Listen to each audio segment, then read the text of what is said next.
Hello ladies and gentlemen, this is Jamie, aka Rick here, bringing you the second part of my Star Wars The Old Republic character creation. In this part, we're going to look at the Galactic Republic races.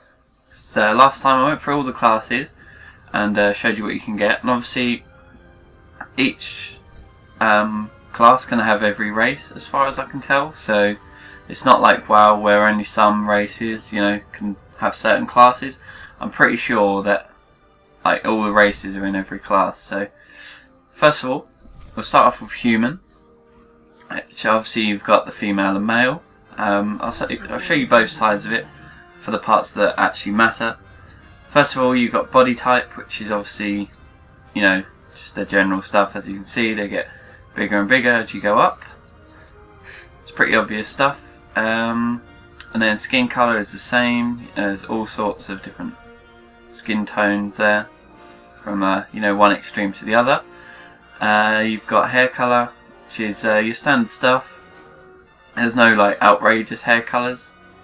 There's red and stuff, but for the most part they're quite natural colours, which in a way I'm not too happy with. I'd like some crazy colours. It'd be pretty cool.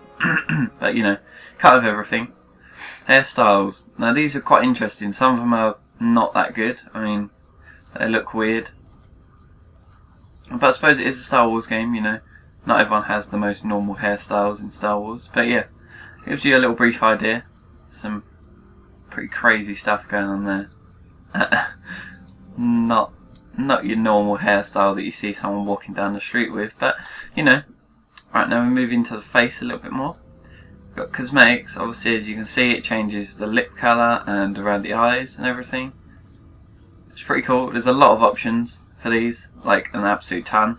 I'm not going to go through every single one because that'll be like an hour-long video, but you get the main idea. Eye colour as well. There's a lot of colours for this, which I like.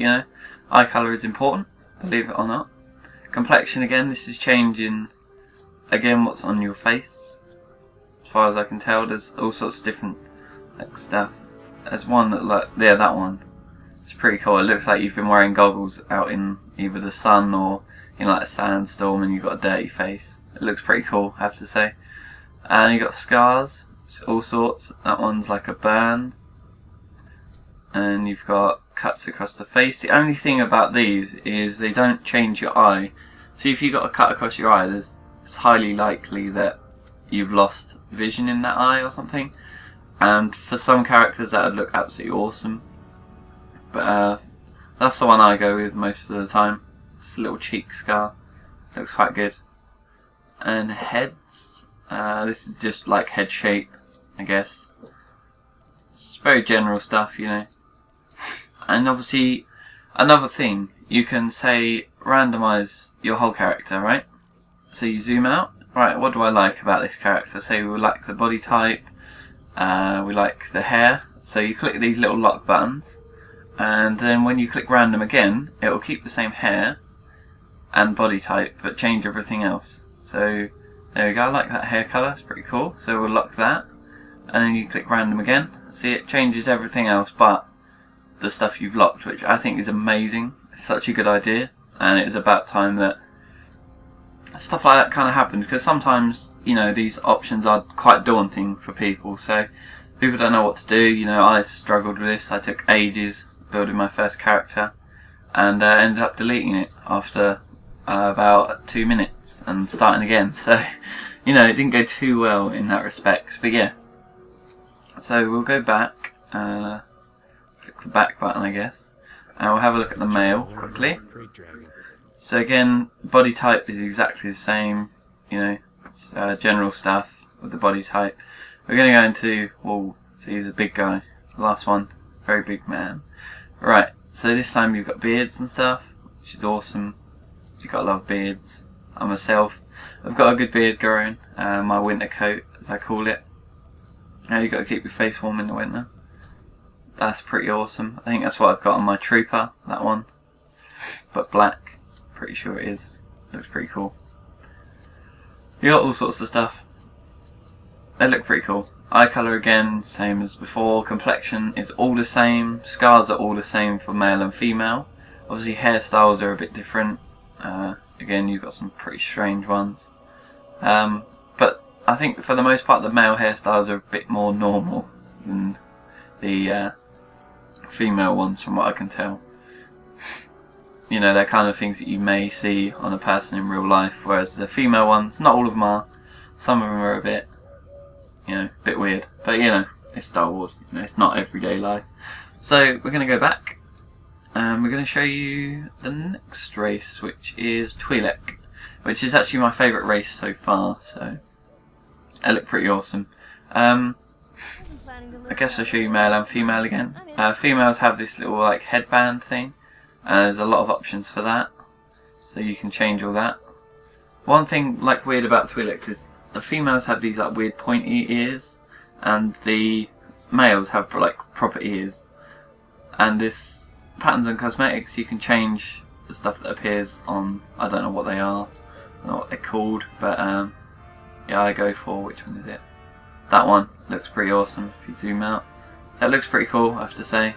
And you get the ones coming onto her face as well, so that's always good. Complexion is the same again, I'm pretty sure. Obviously it just looks a bit different because her face is blue instead of like normal colour. Scales are exactly the same for all the classes. It's just each one, you know, gets a couple of different customization options. And skin colours are, you know, not the most normal colours, but you know, they're Twi'leks, they're not humans, so what you expect really. So we'll go back. For this one, I think these are exactly the same patterns. See, obviously they don't have the makeup, but they've still got those patterns. So for the most part they are exactly the same as female, just minus the makeup. So there's not really much to show you there. We'll go back again. We'll move on to the next one, which is Cyborg, which is really weird. I don't really understand these. They're like humans with metal bits on their face, and they look really strange. So, right. So you've got cybernetics, which is obviously the bits of metal that appear on your face, and you can change it to whatever you want. Some of them look good, some of them look really strange.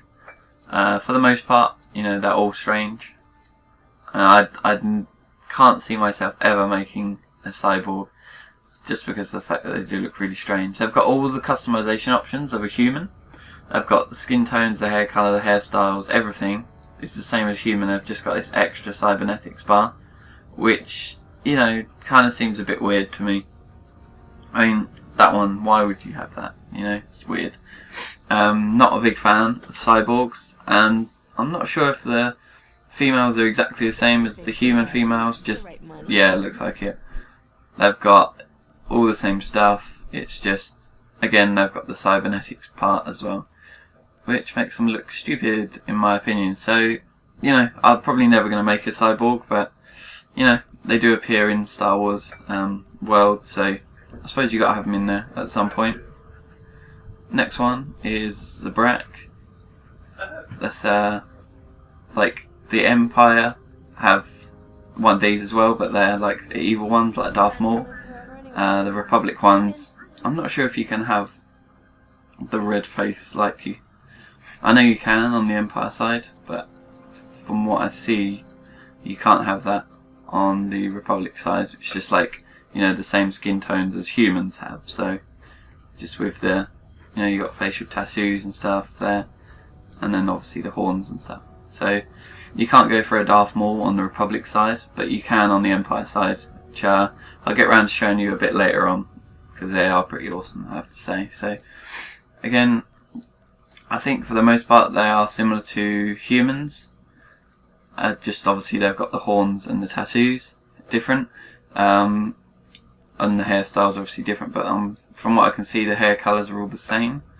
So it's not, you know, there's not a huge amount of difference for each race. It's just they've got like a special customization option. So it's exactly the same with the male, the same as a human, just with the tattoos and the horns and hair colour. So, oh no, we don't want to exit quite yet. We've got one more race to show you, I'm pretty sure. Which is, I don't know how you say that. Is that Mirialan or something?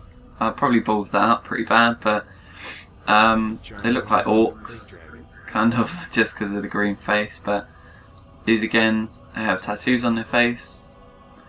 They have the same hairstyles and hair colour as humans. Obviously they got different skin tones to humans because they are aliens, but eye colour's all the same, complexion's all the same, you know, all that stuff. Scars are the same again, from what I can tell. Head is the same. So, like I said, for all of them it seems they're based around the same like customization options. They're just, each race gets a special one, you know, Cyborgs gets their cybernetics and all that stuff. So yeah, it's pretty simple. There's a lot of options though, a lot more than WoW obviously. I know I keep going back to that, but it's an obvious comparison because it's an MMO I've played for years, so I'm always going to be comparing it to that. So that was a look at the Republic races. In the next episode we're going to look at the Empire races and you know, see what they have to offer over there. Again, they are pretty similar, they've just got their special customization options and you can make them look quite badass. So yeah, thanks for watching this episode and I will see you next time. Goodbye for now.